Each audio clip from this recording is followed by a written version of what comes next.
Assalamualaikum warahmatullahi wabarakatuh. Alhamdulillah. Mari sama-sama kita memanjatkan puji syukur kepada Allah Subhanahu wa taala yang sampai saat ini masih memberikan kesehatan, kekuatan dan keimanan kepada kita semua. Selawat bering salam kita sampaikan keridhaan junjungan kita Rasulullah Muhammad sallallahu alaihi wasallam yang kelak syafaatnya akan kita harapkan yaumil akhir. Amin ya rabbal alamin. Anak-anak Ustaz semua, apa kabar? Tentu kita semua dalam keadaan sehat walafiat. Tapi walaupun begitu, kita harus menjaga protokol kesehatan yang dianjurkan oleh pemerintah. Sering-sering mencuci tangan pakai sabun, pakai masker kalau keluar rumah, dan hendaklah kita menjaga jarak. Baiklah anak-anak Ustaz semua, adapun materi kita kali ini yaitu membicarakan tentang masalah hadas. Pengertian hadas. Hadas secara etimologi, secara bahasa artinya tidak suci atau keadaan badan tidak suci. Jadi tidak boleh sholat. Adapun menurut terminologi istilah Islam, hadas adalah keadaan badan yang tidak suci atau kotor dan dapat dihilangkan dengan cara berwudu, mandi wajib, dan tayamum.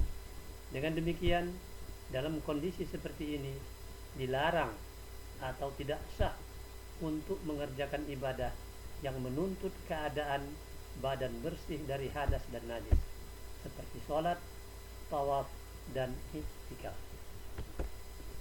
Pembahagian hadas. Yang pertama, hadas kecil. Pengertian hadas kecil.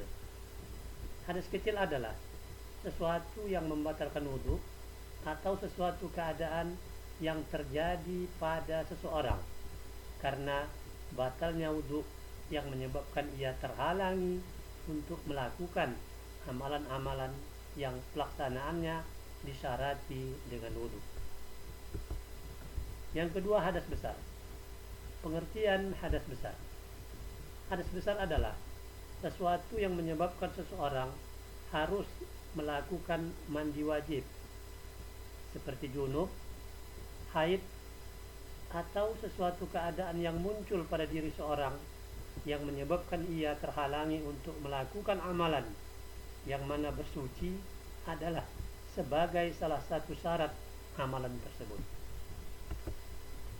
Sebab-sebab orang berhadas kecil.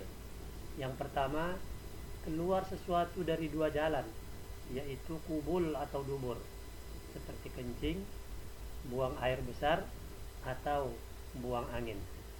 Yang kedua, hilang akal dengan sebab gila atau mabuk ataupun sakit.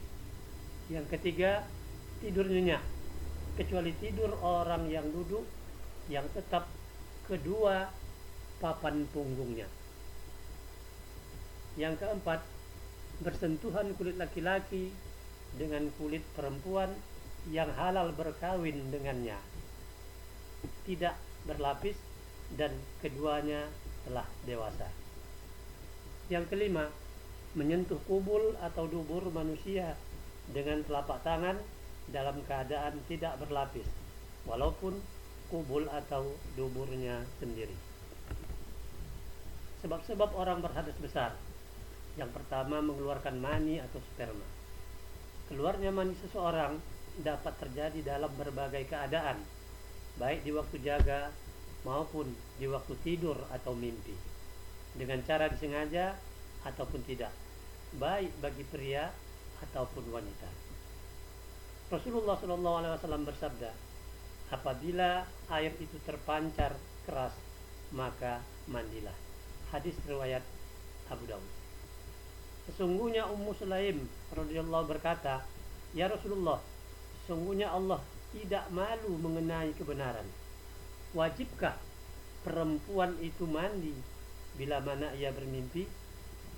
Beliau menjawab, benar bila ia melihat air. Hadis riwayat Bukhari dan Muslim serta lain.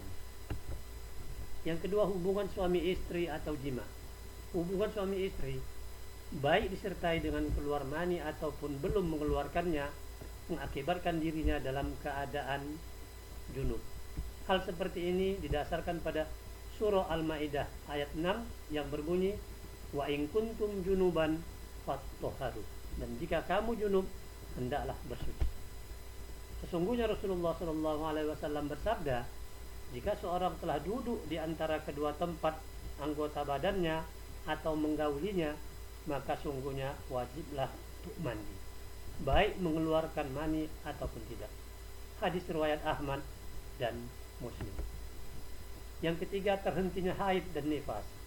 Ketentuan ini didasarkan pada firman Allah yang terdapat dalam surah Al-Baqarah ayat 222 yang berbunyi, wala taqrabuhunna hatta yathur fa iza tatahharna fa'tuhunna min haitsu amarakumullah.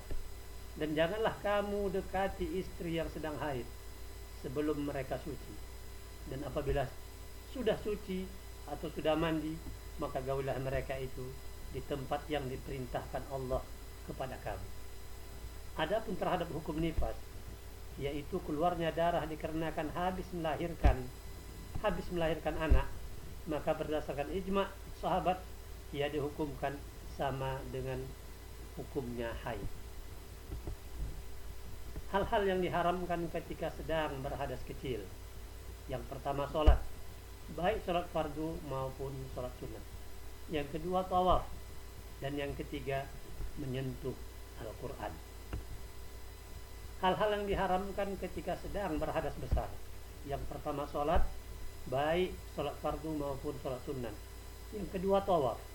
Yang ketiga, menyentuh Al-Quran. Yang keempat, membaca Al-Quran.